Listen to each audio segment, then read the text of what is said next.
প্রতিটা মানুষের জীবনে ছাত্রজীবন একটি রোমাঞ্চকর অধ্যায় থাকে।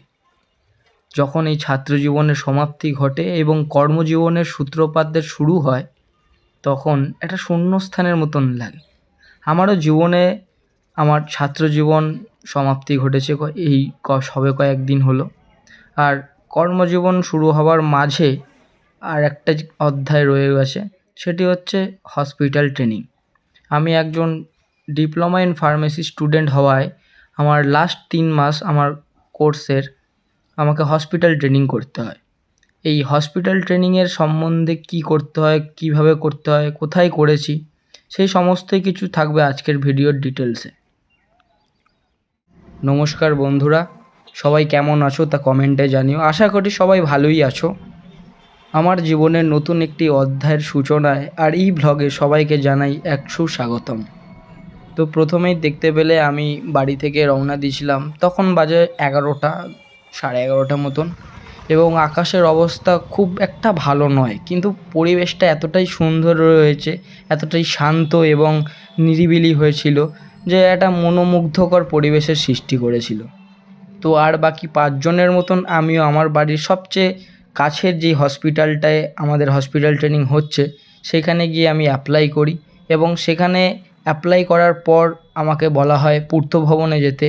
পূর্ত ভবনে যাওয়ার পর সেখান থেকে কিছু ফর্মালিটিস কমপ্লিট করার পরে আমার হসপিটাল ট্রেনিংয়ের ডেট দেওয়া হয় 28 মে, মানে আজকের দিনটা। তাই আমি সকালবেলায় রেডি হয়ে বেরিয়ে প্রথমে টোটো ধরেছি। টোটো ধরে এখন যাচ্ছি আমি বাস ধরতে, কিন্তু তার মাঝেই তোমরা একবারই সাইট স্ক্রিনে দেখে নাও যে পূর্ত ভবনে কী কী ডকুমেন্টস আমার লেগেছিল। এই সব ডকুমেন্টসগুলো কলেজ থেকে কালেক্ট করে আর অ্যাপ্লিকেশনগুলো হাতে লিখে সেগুলোর একটি মার্জ পিডিএফ বানিয়ে তারপর সেটাকে ওই লিখিত যেই মেল আইডিটা ছিল সেই মেল আইডিটাই আমাকে মেল করতে হয়, এবং সেই মেলের 2-3 দিন পর আমার কাছে মেলের রিপ্লাই আসে, এবং সেই রিপ্লাইয়ে একটা কনফার্মেশন লেটার আসে যে আমি আমার উল্লেখিত আমার বাড়ির কাছের যে হসপিটালটি রয়েছে সেই হসপিটালটায় আমি হসপিটাল ট্রেনিং করার জন্য এলিজিবল। তো এইখানে আমি টোটো থেকে নেমে বাস ধরবো বলে অপেক্ষা করছি, কিন্তু বাসের কোনো ঠিক ঠিকানা নেই বা দেরি হয়ে যাচ্ছে দেখে আমি অটো করে নিলাম। বাসে যেতে এখান থেকে 10 টাকা মতন ভাড়া নিত, এবং অটো করে যেতে মাত্র 5 টাকা বেশি, মানে টোটাল 15 টাকা দিয়ে আমি আমার বাড়ির ওখান থেকে আমার গন্তব্যস্থলে যাওয়ার জন্য রওনা দিলাম। এখন এই যে রাস্তা দিয়ে আমি যাচ্ছি সেই রাস্তাটা হচ্ছে কল্যাণী হাইওয়ে। এই রাস্তাটা আগে খুবই খারাপ একটি রাস্তা ছিল, কিন্তু এখন দেখুন কত সুন্দর একটি রাস্তা করে দিয়েছে। মাঝখান দিয়ে ফ্লাইওভার উঠে গেছে, 2 পাশ দিকে আপ অ্যান্ড ডাউন, একদিকের গাড়ি একদিকেই যায়। তো এইখান থেকে আমি সোজা চলে যাই নৈহাটিতে, যেখানে আমার হসপিটালটি রয়েছে, যেখানে আমি হসপিটাল ট্রেনিংটি করব। এই যে দেখতেই পাচ্ছেন এই হাই রোডের এখান থেকে আমি ঢুকে গেলাম, ওই যে দূরে বোর্ডে দেখতে পাচ্ছেন নৈহাটি লেখা, তেমন আমি এই রাস্তা দিয়ে সোজা গেলেই আপনারা নৈহাটির রাস্তার দিকে যেতে পারবেন।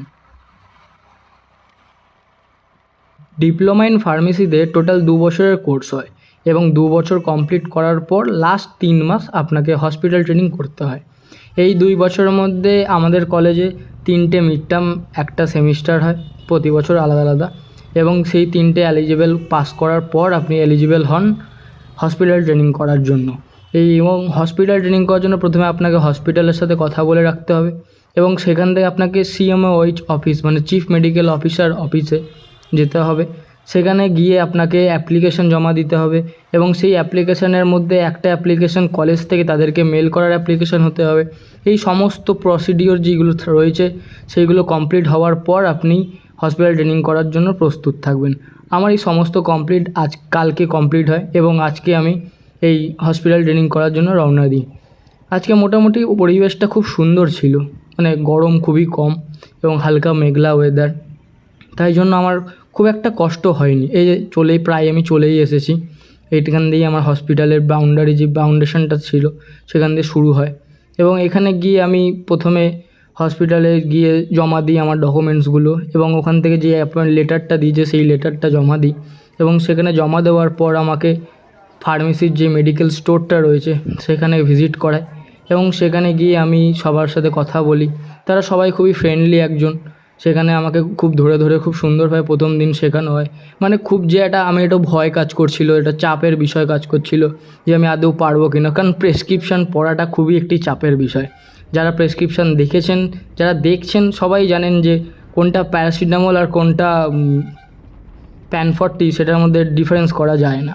তো যাই হোক, সেখানে আমি একটু নার্ভাস ফিল করছিলাম এবং সেখানে এসে আমাকে তারা অনেকটাই হেল্প করে এবং আমি একটু ধাতস্থ হই, কোথায় কোন ওষুধ রাখা থাকে, কোথায় কী থাকে সমস্ত দেখি। এই যে এই জায়গাটা থেকে আমরা ওষুধ ডিসপেন্স করা হয় এই হসপিটালে, সেখানে আমি ছিলাম। এখন আমাকে শেখানো হয়। প্রায় আজকে আমার দেখা 200 থেকে 300 জন, তার উপরে বেশিই হবে, 200 থেকে 300 জন প্লাস পেশেন্ট আসে ওষুধ নিতে। তাদেরকে কাউন্সিলিং করা, তাদেরকে ডিসপেন্স করা ওষুধ, প্রপার ডিসপেন্সিং, প্রপার কাউন্সিলিংয়ের মাধ্যমে তাদেরকে তাদের রোগটাকে বোঝানো, ওষুধ দেওয়া সম্পূর্ণ সুস্থভাবে করার পর। এবং সেখানে সম্পূর্ণ ভিডিও করা যায়নি, কারণ সেটি একটি কর্মস্থান, যেখানে ভিডিও করার জন্য আমি যাইনি, শেখার জন্য গেছিলাম। এবং ঠিক মতন শেখা হয়ে যাওয়ার পর ঠিক 3টে পর্যন্ত আমার কাজটা চলে এবং সেখান থেকে 3টের পর আমি বেরিয়ে রওনা দিই। প্রথমে বাস ধরলাম, তারপর অটো ধরলাম। অটো করে এসে আমি এই যে বাড়ির রাস্তা দিয়ে চলে এসেছি। বাড়ির রাস্তা দিয়ে যাওয়ার পরে দেখতে পাবেন আমার যে পোষ্য একজন রয়েছে ভূতু, সে কীভাবে লাফালাফিটা শুরু করে, একটু দেখবেন। আমি যখন হসপিটালে ছিলাম এইদিকে সম্ভবত খুব ভালোই বৃষ্টি হয়েছে, তার অবস্থাটা একটু চারপাশে আপনারা দেখতেই পারবেন। আমার বাড়ির পরিবেশটা সত্যিই খুবই সুন্দর, সামনে পুকুর আর তার সামনেই বাড়ি। এই আমি কলিং বেলটা বাজালাম, দেখবেন ও ছুটে দৌড়ে আসবে আগেই। প্রকৃত ভালোবাসা সত্যি এটাকেই বলে, যে একটা নির্লোভ প্রাণী, যার কোনো লোভ নেই, কোনো আশা নেই, শুধুমাত্র ভালোবাসার জন্য। কিছুক্ষণ দেখতে পাইনি বলে দেখুন কেমন ছটফটটাই না করছে। আমাকে খুব ভয়ও পায় কিন্তু ও, কারণ সবাই ওকে আদর করে আর একটু ভুল টুল করলে শাসনটা আমিই করি বলে আমাকে ভয় পায়।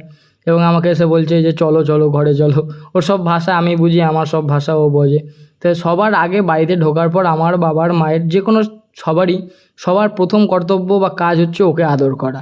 ওকে আবার আদর না করলেও কিন্তু রাগ করে খাটের তলায় বা অন্য কোনো জায়গায় লুকিয়ে বসে থাকে, কাছে আসবে না। এই যে আমি এসে ব্যাগটা রাখতে না রাখতেই আমাকে আবার ডাকাডাকি শুরু করে, দাদা আদর করে দাও, আদর করে দাও। দেখো কি, আমি যখন ওকে আদরটা করি, তারপর যখন একটু হাতটা সরিয়ে নেবো, নিজেই দেখবে হাতটা টেনে নেয় কীভাবে।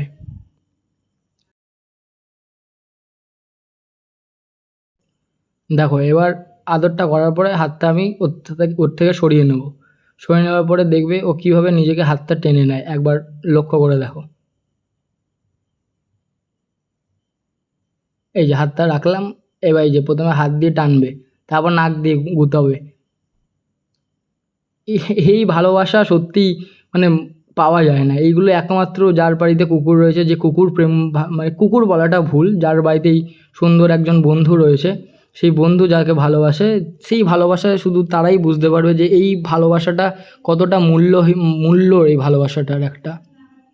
তো যাই হোক, এরপরে আমি ফ্রেশ হয়ে খেতে বসে যাই এবং বাড়িতে ভালোই, আজকে যেহেতু নিরামিষ হয় আমার বাড়িতে, তাই জন্য 3 রকম নিরামিষ তরকারি, ডাল, ভাত, যেরকম নর্মাল বাঙালি পরিবারে হয়ে থাকে সেই খাবারই আমি খেয়ে নিই এবং খেয়ে নিয়ে আমি রেস্ট করার জন্য শুয়ে থাকি।